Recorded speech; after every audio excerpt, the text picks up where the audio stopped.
The ceiling of the Chamber of Infinite Accord stretched 300 meters overhead, a breathtaking canopy of living crystal that pulsed with soft bioluminescence in rhythms determined by the atmospheric processors buried deep beneath the station's superstructure.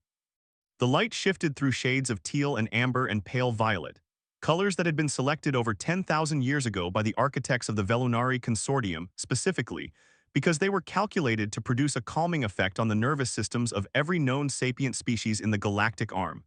Every species that was, except one. Ambassador Elena Vasquez stared up at that ceiling and felt absolutely nothing calm about it. The colors reminded her of bruised flesh, of the way a sunset looked through smoke after a wildfire, of chemical spills she had seen in news footage from industrial accidents back on Earth. She suspected the architects had never bothered to consult a human neurologist. They had consulted everyone else. The Thyrany behavioral scientists had signed off on it. The Voshkrai physiological psychologists had run their models and declared the spectrum optimal. The Ithkari aesthetic philosophers had praised it as a harmonious reflection of the natural order. But humans had not yet been admitted to the consortium when the chamber was designed. Humans had not even been discovered yet. And now that they were here, sitting in their assigned delegation seats with their translation collars humming softly against their throats, they were discovering that the galaxy had been built without them in mind. That, Alina reflected, was a metaphor for absolutely everything. She sat in the second row of the human delegation section, behind Ambassador First Class David Okonkwo, who occupied the primary seat with the practiced stillness of a man who had spent 19 years in diplomatic service and had learned that stillness was a weapon. Flanking him were Ambassador Second Class Mei-Lin Zhou, who handled economic liaison, and Ambassador Second Class Yuri Volkov, who handled military liaison. Alina herself was Ambassador Third Class, the junior member of the team assigned to cultural liaison, and as she had quickly discovered, whatever grunt work the senior staff did not want to do. She kept the briefing files updated. She managed the communication schedules. She fetched the coffee, which she had to brew herself in a small contraband espresso machine she had smuggled aboard the station in her luggage. Because no other species in the consortium consumed caffeine and the station's food synthesis systems did not know how to produce it. There were 147 seats arranged in a vast semicircle around the central speaking floor, each one sized and shaped for the physiology of the delegation that occupied it. The human seats were a recent addition, installed only 8 standard cycles ago after humanity's admission to the consortium had been formalized. They were noticeably less ornate than the seats of the older delegations. The Thyrany seats were carved from a single piece of living coralwood that had been growing for 6,000 years. The Voshkrai seats were sculpted from density phase metal that responded to the weight and posture of the occupant. The Ithkari seats were woven from photonic thread that shimmered with encoded historical records. The human seats were made of a synthetic polymer that had been chosen, Alina had been told, because it was adequate. She shifted in her adequate seat and studied the chamber. The Chamber of Infinite Accord was located on Consortium Station Prime, an artificial habitat the size of a small moon that orbited the star Luran, at the gravitational center of the consortium's administered territory. It had been built in layers over the course of 12,000 years, each new civilization that joined the consortium adding its own architectural contributions, until the station had become a labyrinthine palimpsest of styles and materials and engineering philosophies. The chamber itself was the oldest section, the original core around which everything else had grown. It was here that the Great Accords had been signed. It was here that the Consolidation Wars had been formally ended. It was here that every major decision affecting the 112 member species of the consortium was debated and ratified.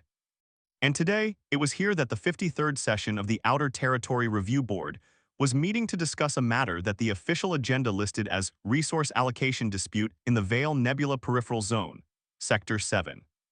Alina knew that the official agenda was a lie. She had known for 6 days. The intelligence had come through a channel that did not officially exist. Yuri Volkov had received it from a contact on the Voshkrai Orbital Defense Network, a mid-ranking officer who owed Yuri a favor from an incident 2 years ago that remained classified at a level that even Alina did not have clearance to access. Yuri had brought the information to David Okonkwo that same evening, in the cramped quarters that the human delegation had been assigned on Station Prime's 4th residential ring. Alina had been there because she had been dropping off an updated briefing file, and David had not asked her to leave. The data was displayed on a tablet screen, rendered in the standard consortium cartographic format, a 3-dimensional star chart of the Vale Nebula Peripheral Zone, with territorial boundaries marked in color-coded overlays. The human colony of New Hope sat at the edge of Sector 7, a settlement of 11,000 people that had been established 6 years ago under the consortium's colonial development framework. The framework was supposed to guarantee the security of new colonies. That was part of the agreement humanity had signed when they joined. Protection, inclusion, the full faith and credit of the consortium's collective authority. But New Hope sat on top of the largest deposit of zirthium ore ever discovered in the outer territories. Zirthium was the catalyst material used in faster-than-light drive cores. It was the single most strategically valuable substance in known space. A single kilogram of refined zirthium could power an FTL drive for 100 transit jumps. The deposit beneath New Hope had been estimated at 400 million metric tons. The KTHVARI wanted it. The KTHVARI were not a member of the consortium. They were not a signatory to any of the Great Accords. They were not, by any reasonable definition, a civilized species, at least not by the standards that the consortium claimed to uphold. They were a predatory expansionist empire that controlled a vast swath of territory on the far side of the Veil Nebula, and they had been pushing into the peripheral zones for the better part of a century. The consortium had responded to KTHVARI aggression the way it responded to most things, with committees and resolutions and strongly worded statements of concern, and carefully negotiated demilitarization zones that the KTHVARI ignored as soon as the ink was dry. 3 days ago, a KTHVARI armada had entered Sector 7. The armada consisted of 1,400 warships. David had pulled up the order of battle: heavy cruisers, assault carriers, strike frigates, orbital bombardment platforms. It was a force capable of reducing a planetary surface to slag in a matter of hours. It was a force designed for conquest, not for posturing. And it was headed directly for New Hope. Yuri had calculated the transit time. The KTHVARI fleet would arrive in approximately 42 standard hours from the moment the intelligence was received. That had been 6 days ago. That meant the fleet was already there. It meant that right now, at this very moment, while the review board sat in the Chamber of Infinite Accord and discussed resource allocation disputes, 11,000 human colonists were either dead or about to be. Alina had asked the obvious question. Why weren't the consortium defense forces responding? Why wasn't the Outer Territory Patrol being dispatched? Why was this being discussed in a review board meeting instead of an emergency session of the Security Council? David had looked at her with an expression she had never seen on his face before. It was not anger exactly. It was something colder, something more controlled. Because, he had said quietly, the consortium knows, and the consortium has decided to do nothing. The session had been going on for 3 hours when Alina began to understand the true shape of what was happening. The chamber was not full. The Outer Territory Review Board was a secondary body, and most delegations sent junior representatives to its sessions. The Thyrany delegation was led by a mid-tier trade liaison named Silith Vacharam, a willowy creature with iridescent skin and 3 sets of eyelids that blinked in sequence when it was processing information. The Voshkrai delegation was represented by Gronex, a stocky, armored being whose species resembled nothing so much as a bipedal rhinoceros carved from granite. The Ithkari had sent a philosopher named Keltharis, whose translucent body flickered with internal light patterns that shifted in response to emotional state. There were perhaps 30 delegations present in total, occupying a fraction of the chamber's vast seating capacity.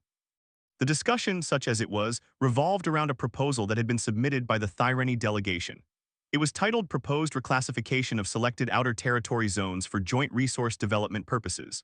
The language was dense, bureaucratic, and almost impenetrable, but Alina had spent the last 6 days reading and rereading it until she understood every clause and subclause and referenced appendix.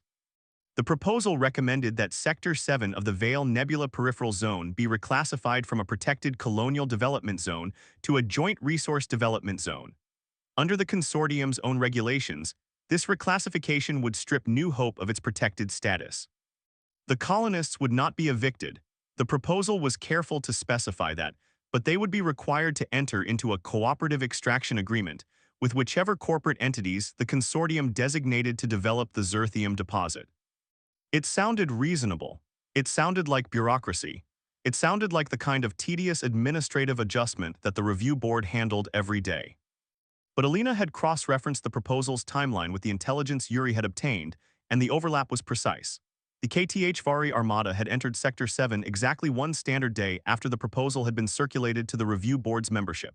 The reclassification, if approved, would effectively legalize the KTHVARI presence in Sector 7. It would transform an invasion into a joint development initiative. The KTHVARI would be granted extraction rights in exchange for a percentage of the zirthium output, which would be funneled through consortium-regulated channels. The human colonists of New Hope would become bystanders in their own home, living on a world that had been sold out from under them by a committee. And the HFY would get their Zerthium. Malin leaned over and whispered in Alina's ear. Silith is wrapping up. David is going to request the floor next. Alina nodded. She could see that David had activated the request indicator on the console built into the arm of his seat. A small light blinked in sequence with his delegation identifier, signaling to the session moderator that the human delegation wished to speak. The moderator was an Ithkari named Ascenthriel who had served in the role for over 200 years, and whose patience for procedural irregularity was legendary. Ascenthriel acknowledged David's request with a flicker of its internal light patterns and turned the floor over to the human delegation. David stood. He was a tall man, lean and angular, with close-cropped gray hair and a face that had been described by more than one consortium media outlet as imposing in a way that is difficult to articulate. He wore the standard diplomatic attire that the human delegation had agreed upon after months of internal debate. A dark navy suit, white shirt, no tie. It was deliberately plain. It was deliberately unremarkable. It was, Alina had come to understand, a choice in itself. "Thank you, Moderator Ascenthriel," David said. His voice was carried through the chamber's translation matrix, converted in real time into the primary languages of every delegation present. The matrix did an adequate job with human speech, though it tended to flatten the emotional undertones. David's voice came out sounding flatter than it was in person, as if the emotional content had been surgically removed and replaced with a neutral approximation. "The human delegation has reviewed the Thyrany proposal in its entirety," David continued. "We have examined the supporting documentation, the economic projections, the legal precedents cited in Appendix 7, and the environmental impact assessments referenced in Appendix 12. We have also consulted with our own experts on Zerthium geology, colonial development economics, and interstellar law." He paused. The chamber was quiet. In the vast space, quiet had a physical quality, a weight that pressed against the eardrums. "We have a number of concerns," David said, "but I want to focus on one specific element of the proposal that I believe has not received adequate attention." He touched his console, and a holographic display materialized above the central floor. It showed the star chart of Sector 7, identical to the one Yuri had shown Alina 6 days ago. New Hope was marked with a small blue dot. The KTHVARI Armada's projected trajectory was marked with a red line. "I draw the review board's attention to this," David said.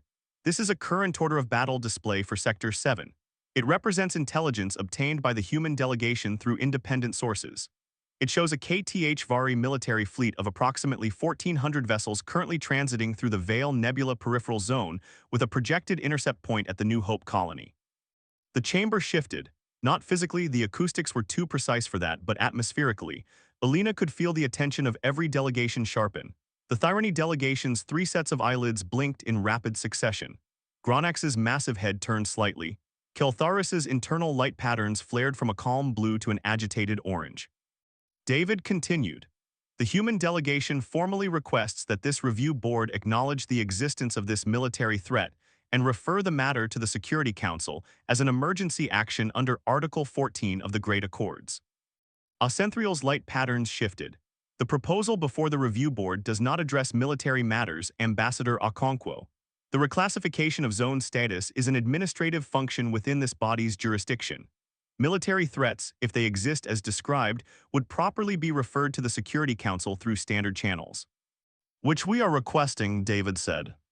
"Requests for Security Council referral require a simple majority vote of present delegations," Ascenthriel said. "Is there a motion to refer?" Silence. No one spoke. Alina felt something cold settle into her stomach. She looked across the chamber at the 30-odd delegations, and she saw, or thought she saw, the same thing in each of them. Not hostility, not even indifference, something worse, avoidance. A careful, practiced, deliberate refusal to engage. "The motion is not seconded," Ascenthriel said after the prescribed silence period had elapsed. "The proposal remains before the review board. Does the human delegation wish to submit amendments?" David stood perfectly still for a long moment. Alina had seen him do this before in negotiations. He used silence the way a swordsman used distance, not as absence but as positioning. He was giving the chamber a chance to reconsider. He was giving them the opportunity to do the right thing without being forced. No one took the opportunity. "No amendments," David said. "The human delegation reserves the right to submit a formal dissent to be entered into the session record." "Noted," Ascenthriel said. "The floor is open for further discussion of the proposal. Delegate Silith Vacharam, do you wish to respond to the human delegation's remarks?" Silith stood. Its iridescent skin caught the bioluminescent light of the ceiling and scattered it in prismatic fragments. The Thyrany delegation acknowledges the human delegation's concerns. However, we wish to emphasize that the proposed reclassification is not intended to diminish the security of any colonial settlement. The consortium's commitment to the protection of all member species remains absolute. The reclassification is a forward-looking administrative adjustment designed to optimize resource utilization for the benefit of all consortium members, including the human species. The HFY are not a consortium member, David said. The proposed framework includes provisions for non-member participation in joint development zones, Silith said smoothly. Such provisions have precedent. The Voshkrai Mantorath Accords of Cycle 7842 established a similar framework for joint development in the Crimson Expanse. The Mantorath were not actively invading a consortium-protected colony when that accord was signed, David said. Silith's three sets of eyelids blinked in sequence. The human delegation's characterization of the HFY presence as an invasion is not supported by the available evidence. The HFY have not declared hostile intent. Their fleet movements may reflect any number of purposes: training exercises, navigational calibration, routine patrol activity. 1,400 warships, David said, including orbital bombardment platforms. We do not accept the human delegation's intelligence assessment as definitive, Silith said. The Thyrany delegation recommends that the review board rely on verified consortium intelligence sources rather than uncorroborated data obtained through unofficial channels. Alina saw Yuri's jaw tight. She knew what he was thinking because she was thinking the same thing. The consortium intelligence sources were not unreliable. They were not uninformed. They had access to the same orbital sensor data that Yuri's contact had provided. They knew exactly what was happening in Sector 7. They knew because they had always known. The HFY fleet had not snuck into the peripheral zone. It had been detected, tracked, and analyzed by consortium monitoring systems the moment it crossed the boundary line. And the consortium had done nothing. Because the consortium had decided that it was more convenient to reclassify the zone than to defend it. Because defending it would mean confronting the HFY, and confronting the HFY would mean risk. And risk was something the consortium had spent 12,000 years learning to avoid.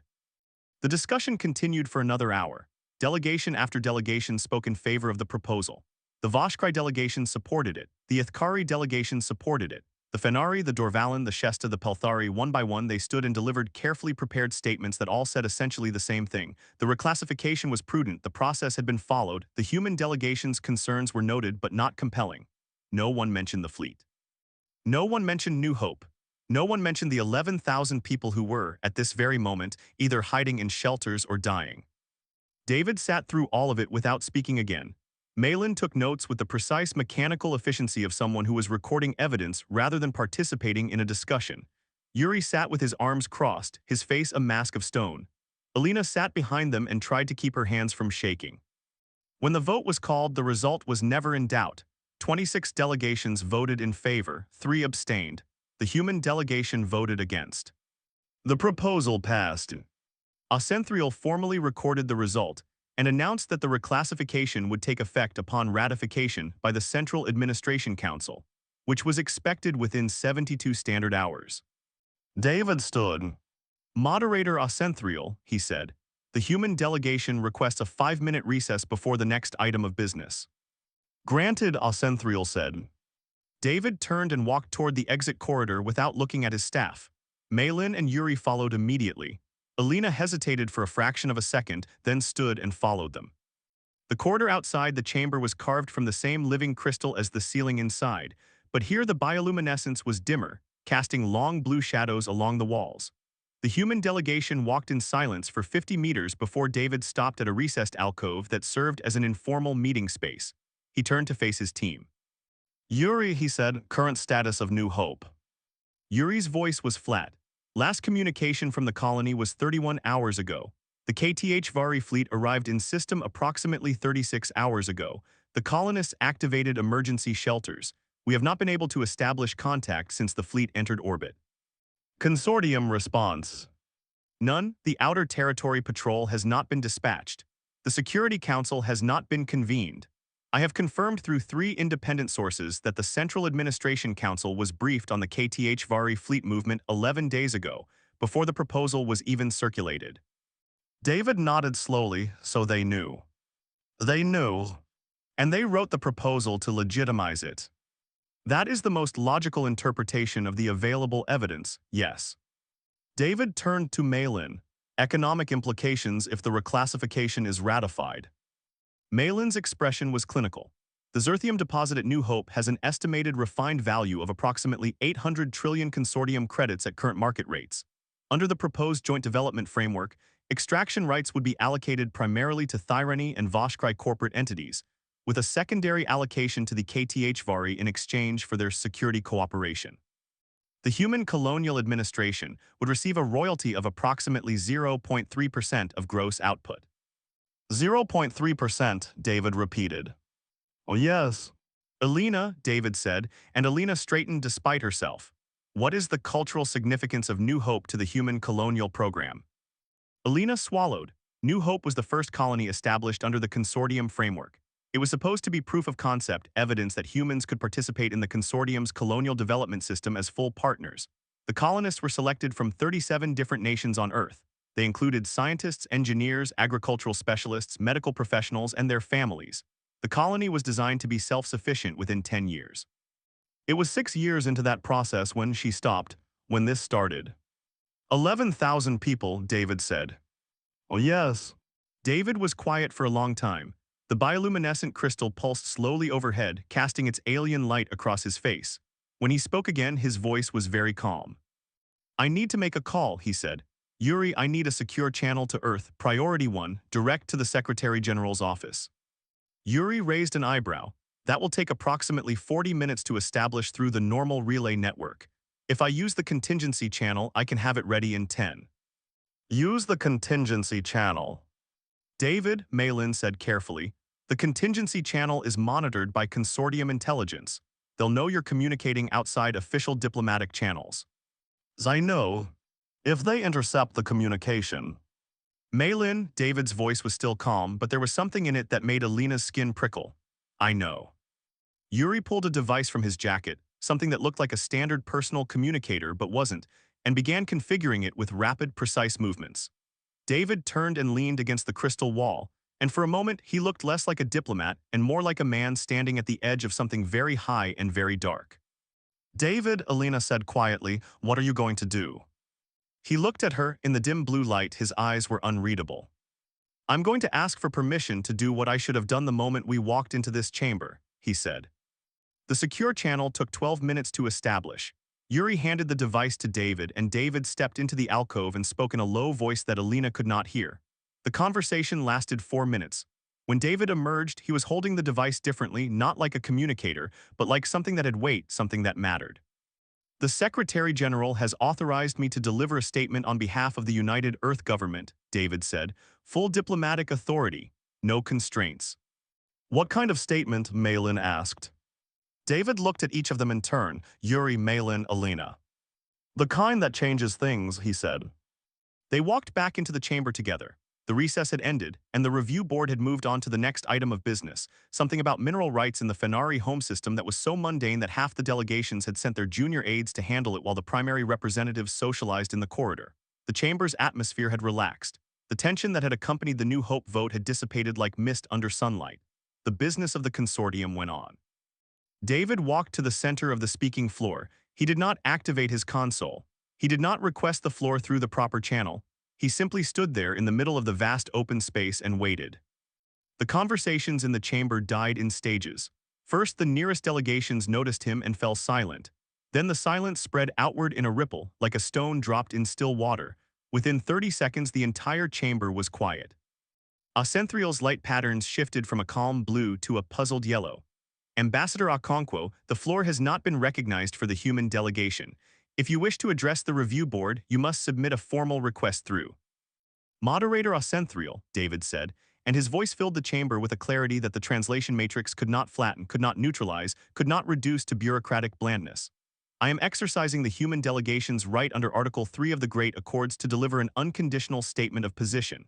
This right is granted to all member species and requires no prior approval from the presiding officer. Accenthrial paused. The light patterns shifted again, yellow to white to a brief, startled flash of red before settling back to a controlled blue. Article 3 does provide for unconditional statements. However, the review board is currently in session on an unrelated matter. An unconditional statement would be heard, David said, now. There was a rule. Alina knew there was a rule because she had memorized the procedural framework of the consortium's governance structure as part of her preparation for this posting.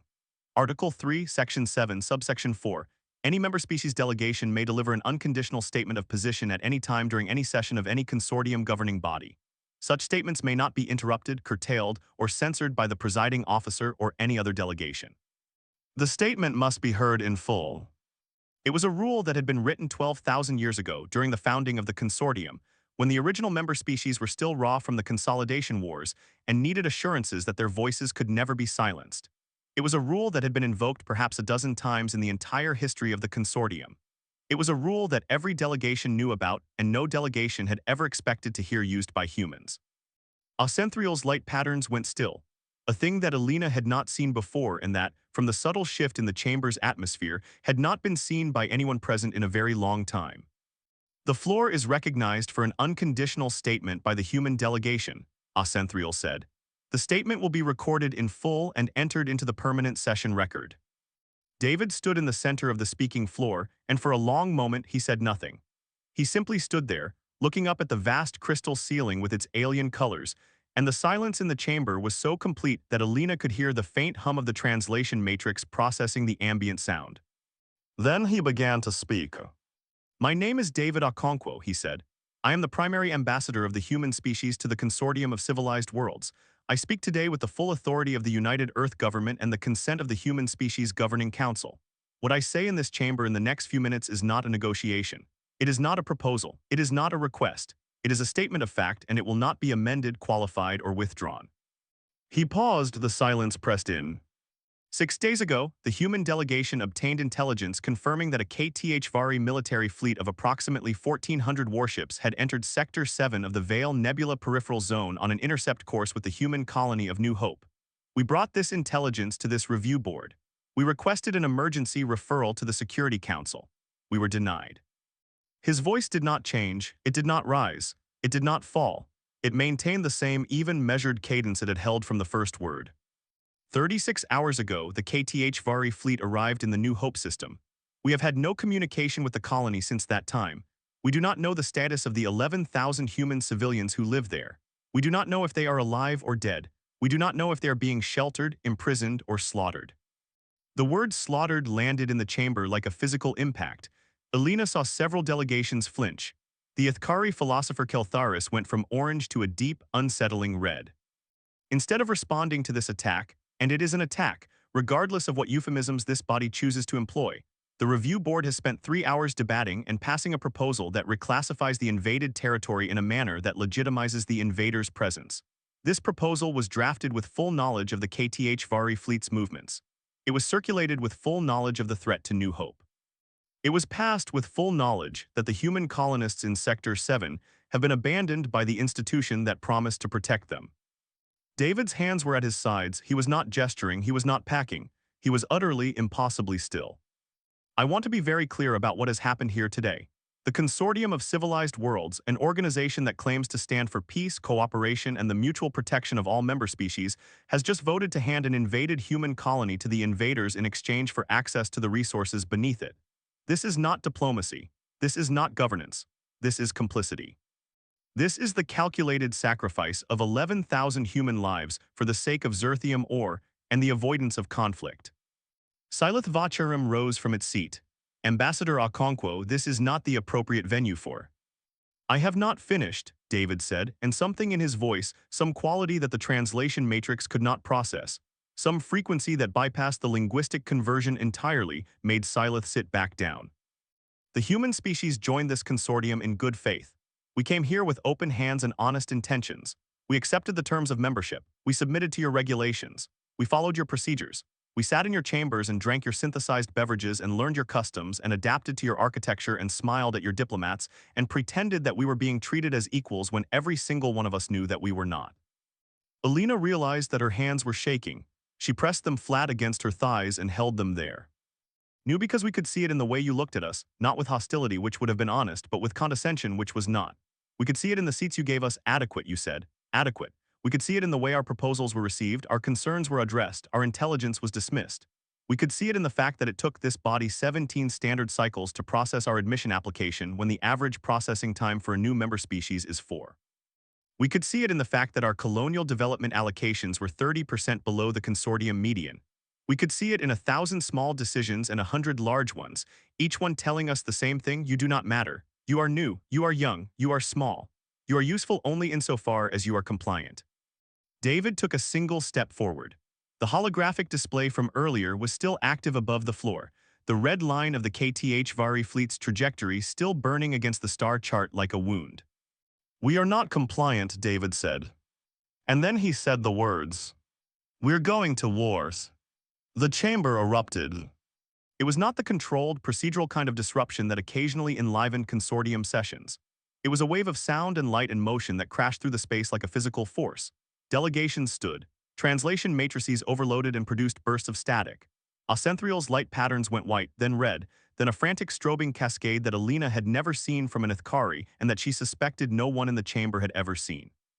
The crystal ceiling itself seemed to pulse faster, as if the atmospheric processors were responding to the sudden spike in the emotional temperature of the room. David stood in the center of it all and did not move. Ocenthrion's voice cut through the chaos, amplified to a volume that Alina felt in her chest. "Order. This chamber will maintain order. Ambassador Okonkwo's statement is protected under Article 3. The statement will be heard in full. Any delegation that disrupts the proceedings will be held in contempt under Article 28. The chaos subsided, but it did not disappear. It settled into a tense, electric quiet, the kind of quiet that exists in the eye of a storm. Every delegation was on its feet. Every set of eyes and sensory organs and electromagnetic detection arrays was fixed on the single human standing on the speaking floor. David continued, "The United Earth government has invoked the severance clause of the consortium membership charter. Effective immediately, the human species is withdrawing from the consortium of civilized worlds. All treaty obligations, all trade agreements, all mutual defense pacts, and all regulatory compliance frameworks are hereby terminated. Human colonial territories are no longer subject to consortium jurisdiction. Human vessels are no longer subject to consortium transit regulations. Human citizens are no longer subject to consortium legal authority." The severance clause, Alina knew what it was. Every diplomat in the consortium knew what it was. It was a provision that had been included in the membership charter at the insistence of the original member species who had wanted an escape hatch, a way out if the consortium ever ceased to serve their interests. It had never been invoked, not once in 12,000 years. It was considered a theoretical safeguard, a symbolic reassurance, a dead letter in a living document. Until now. Furthermore, David said, the United Earth government has declared a state of armed conflict between the human species and the HFY Empire. This declaration is not subject to consortium approval, review, or mediation. It is a sovereign act by a sovereign species, and it will be executed with the full force of human military capability. Gronax, the Voshkrai representative, spoke for the first time. His voice was a deep, resonant grinding that the translation matrix rendered as a bass rumble. "Ambassador Okonkwo, the human species does not possess significant military capability. Your fleet consists of approximately 40 vessels, none of which are classified as capital combatants by consortium standards. The HFY fleet in Sector 7 alone outnumbers your entire navy by a factor of 35. This declaration is not rational." David turned to face Gronax directly. "You are correct, Delegate Gronax. Our navy is small. Our ships are fewer. Our technology is, by your standards, primitive. We know this. We have always known this. We have known it since the moment we first detected consortium surveillance probes in our solar system and realized that we were being watched by civilizations thousands of years more advanced than our own." He paused. "We have known it since we decided to come here anyway." Alina felt tears prick at the corners of her eyes and did not understand why. She was not a sentimental person. She had been selected for this posting precisely because she was analytical, composed, and difficult to rattle. But something in David's voice, in the way he stood there, alone, surrounded by 100 alien species who had just been told that the newest and weakest member of their club was walking out the door and picking a fight with the biggest bully on the playground. Something in that cracked through her composure like a hammer through glass. "I want to tell you something about the human species," David said, and his voice changed. Not louder, not harder, something else. Something that made the translation matrix stutter and produce a brief burst of untranslated audio, the actual sound of David Okonkwo's voice, raw and unprocessed, bleeding through the system for just a fraction of a second before the matrix recovered. You have studied us, I know you have. Your scientists have run their analyses. Your sociologists have published their papers. Your intelligence agencies have compiled their dossiers. You have looked at our history, our short, violent, chaotic history, and you have drawn your conclusions. You have decided that we are aggressive, impulsive, self-destructive. You have looked at the wars we have fought against each other, and you have shaken your heads and clucked your tongues and told yourselves that we are a young species, that we will grow out of it, that in time we will become calm and reasonable and civilized just like you. He looked around the chamber, meeting the gaze of delegation after delegation. You are wrong. The word hung in the airs. You are wrong because you have misunderstood what those wars were. You looked at them and saw chaos. You saw irrationality. You saw a species that could not control its own violence. But that is not what they were. They were not chaos. They were evolution. Every war we ever fought, every conflict we ever endured, every catastrophe we ever survived, all of it was a process, a refining process, a forge. David's voice dropped, and the chamber's acoustics, designed to carry whispered diplomacy to every corner of the space, caught it and amplified it and made it sound like the voice of something very old and very large speaking from a great distance. You sit in this chamber, you who have had 12,000 years of peace, 12,000 years of stability, 12,000 years of careful, managed, risk-averse existence, and you think that peace is the natural state of intelligent life. You think that civilization means the absence of conflict. You think that your greatest achievement is that you have not had to fight. He took another step forward. Our greatest achievement is that we have always had to fight, and we are still here. Alina was not the only one who was affected. She could see it in the body language of the delegations around her. The Thyrani had gone very still, their iridescent skin dimming to a muted gray. The Ithkari philosophers were flickering in complex patterns that she suspected represented some form of intense emotional processing. Even the Voshkrai, a species renowned for their stoicism, had shifted their weight in ways that suggested discomfort. You want to know what human military capability looks like, David said. I will tell you. In the 237 years since humanity developed nuclear weapons, the first weapons of mass destruction in our history, we have come within minutes of global annihilation no fewer than 22 times. 22 times our species had its finger on the butt. 22 times we chose not to press it, not because we were afraid, not because we were weak, because we learned. We learned to hold that power and not use it. We learned to build weapons capable of ending our civilization and then build the wisdom not to fire them. He let that settle. You have never had to make that choice. You have never had to hold that kind of power in your hands and decide in the space of a heartbeat whether to use it. You have never had to look at the abyss and choose to step back. And because you have never done that, you do not understand what it means when a species that has done that 22 times decides that it is time to fight. Ascenthriel spoke, and for the first time its voice carried a tremor that the translation matrix could not hide. Ambassador Okonkwo, the severance clause, if invoked, requires a 72-hour cooling period before it takes effect. During that period, the human species remains subject to consortium authority. The Security Council may convene during this period too.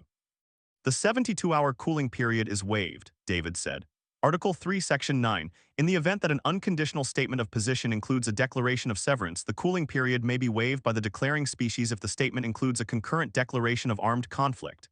We wrote that clause. We insisted on it during our admission negotiations.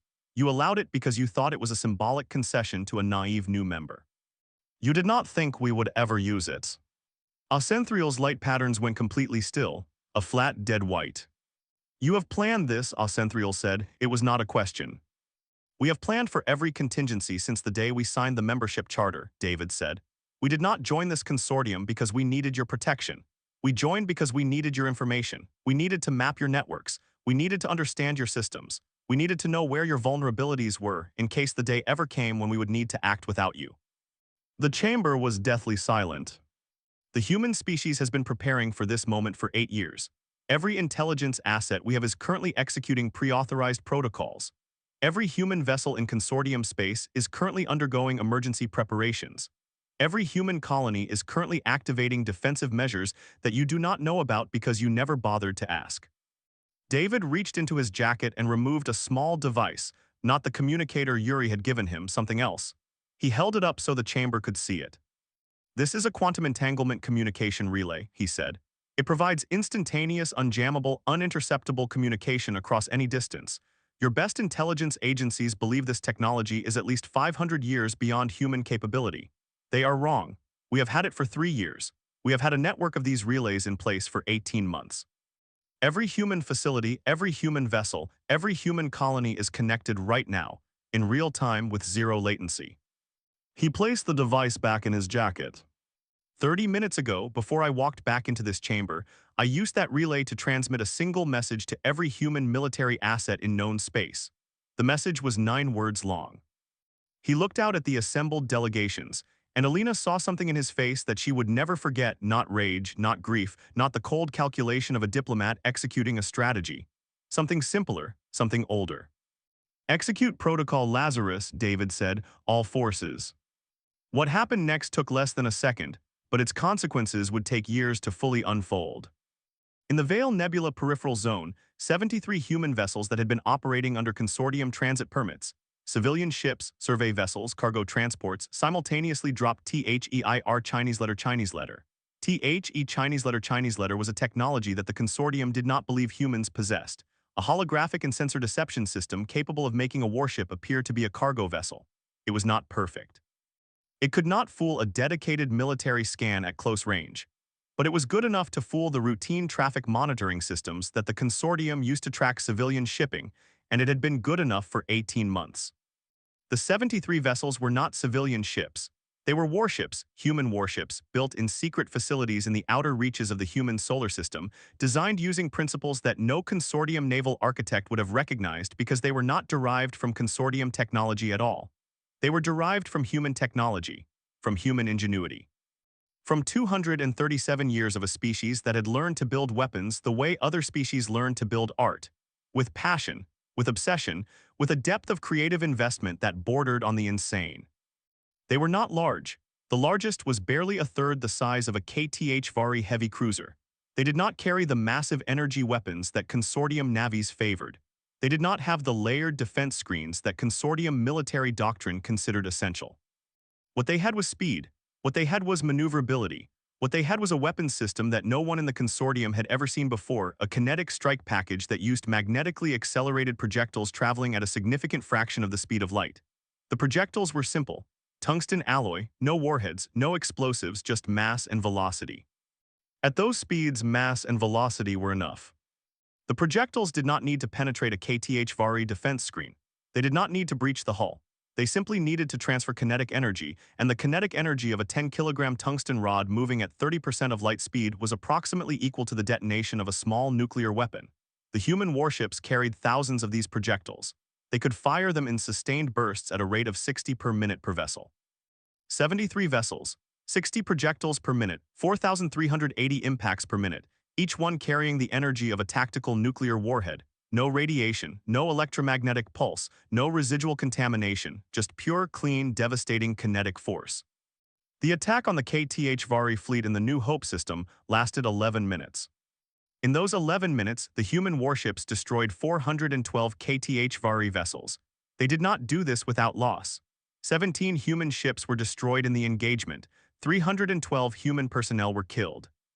But when the 11 minutes were over, the HFY fleet, the same fleet that the consortium had decided was too powerful to confront, the same fleet whose presence had been deemed an acceptable reason to sacrifice 11,000 colonists, was broken, scattered, running.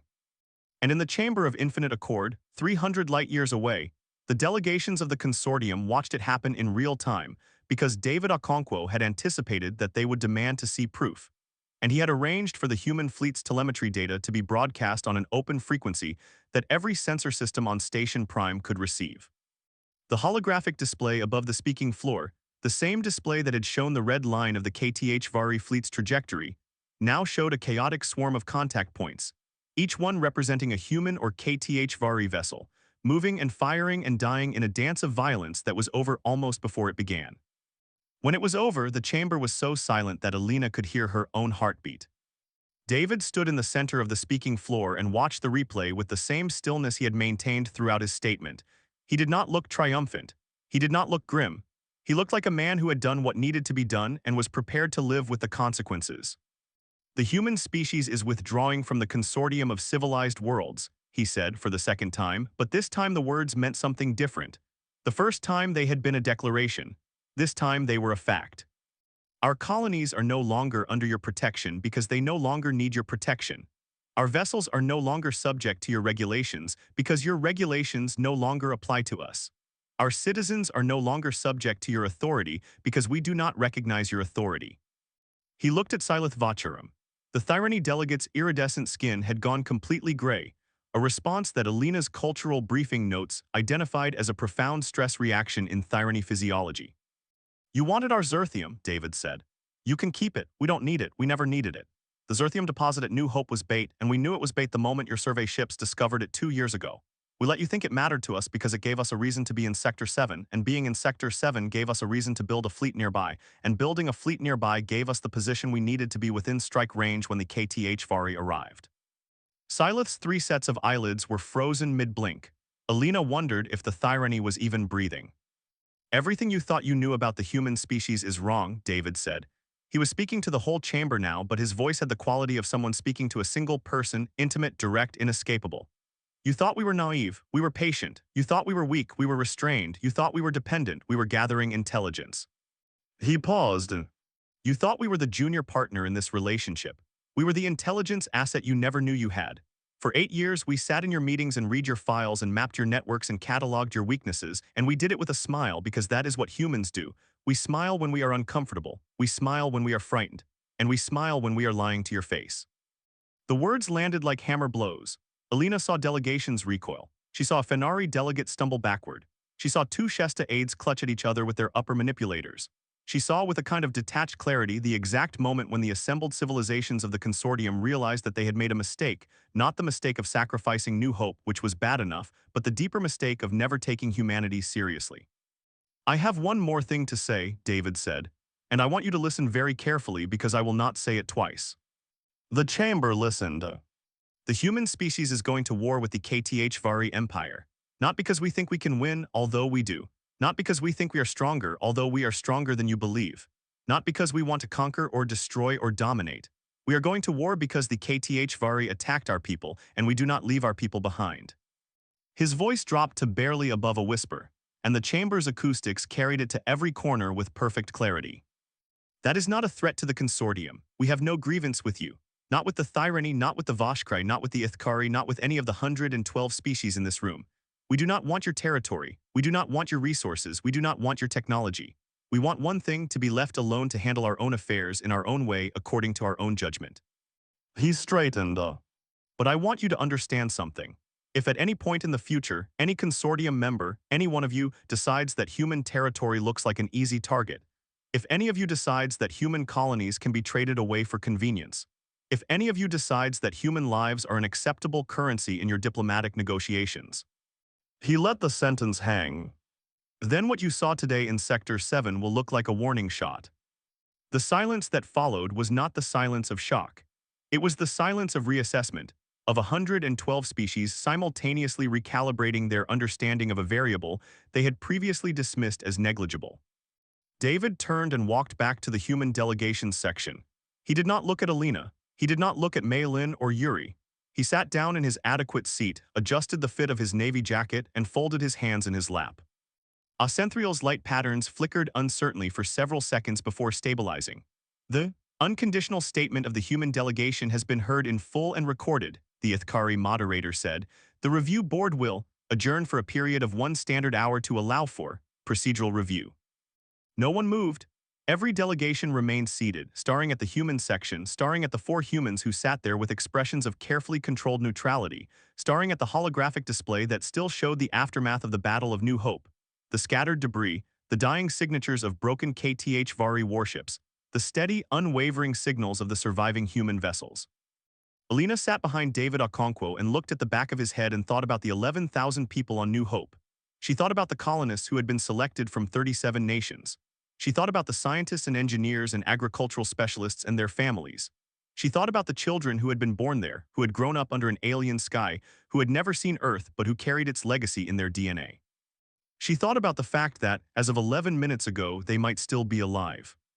She thought about the fact that the fleet that had been sent to save them had been hiding in plain sight for 18 months, disguised as cargo ships and survey vessels, crewed by men and women who had left their families and told no one where they were going or what they were doing, who had sat in those ships and waited and watched and prepared for an order that might never come, and then it had come. And they had executed it with a precision and ferocity that had shattered a fleet 35 times their size in 11 minutes. She thought about what it meant that humanity had built those ships in secret, had developed that technology in secret, had embedded that fleet in consortium space under false pretenses, had planned for this moment with a patience and deliberation that spanned years. And she thought about what it meant that they had done all of that while smiling. Because that was the thing that the consortium would not be able to stop thinking about. Not the weapons, not the tactics, not the victory, the smiles. Humans smiled when they were lying. Humans smiled when they were afraid. Humans smiled when they were planning something that the people they were smiling at would not like. And for 8 years, the human delegation had smiled at every delegation in this chamber. David Okonkwo sat in his adequate seat and stared straight ahead, and the bioluminescent ceiling pulsed its alien colors overhead, and the chamber of infinite accord held its breath.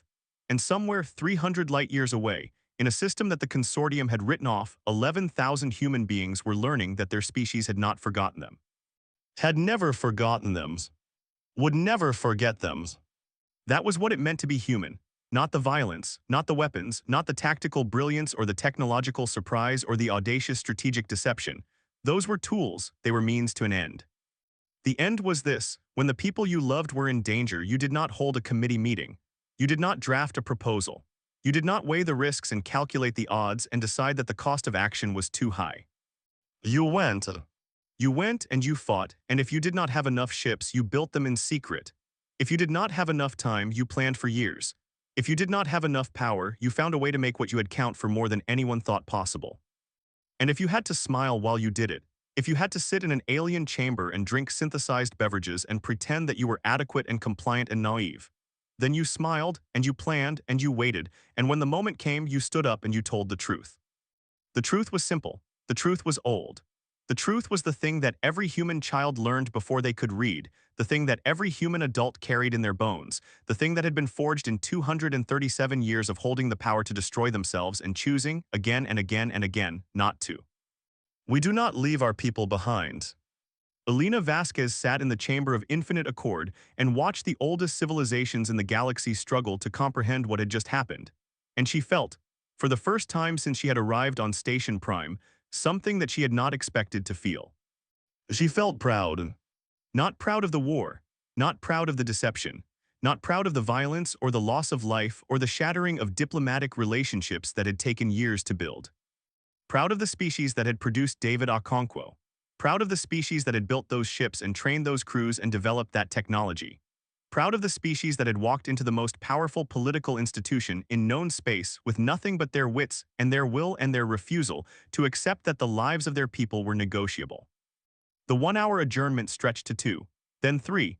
Delegations huddled in their sections, communicating furiously with their home governments, their advisory councils, their intelligence services. The chamber buzzed with a low, persistent hum of translated conversation that the acoustics could not fully suppress. The human delegation sat in silence. Malin broke it first, leaning forward to whisper.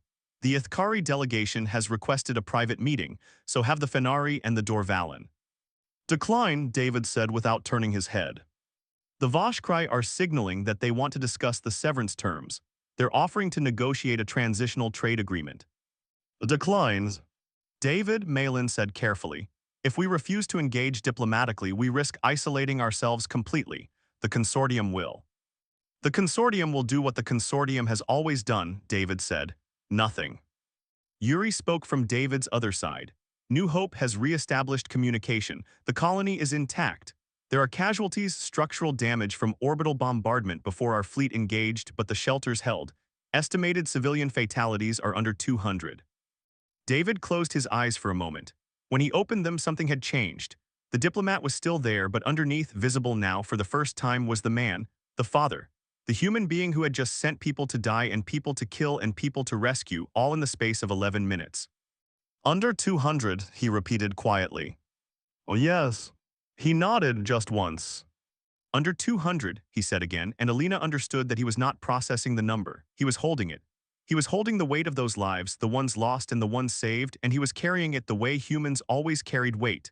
Silently, internally, with a face that showed nothing and a heart that held everything. The Chamber of Infinite Accord would eventually resume its session. The consortium would eventually issue statements, convene committees, and begin the long, slow process of figuring out what the human species' departure meant for its political structure, its economic networks, and its sense of security.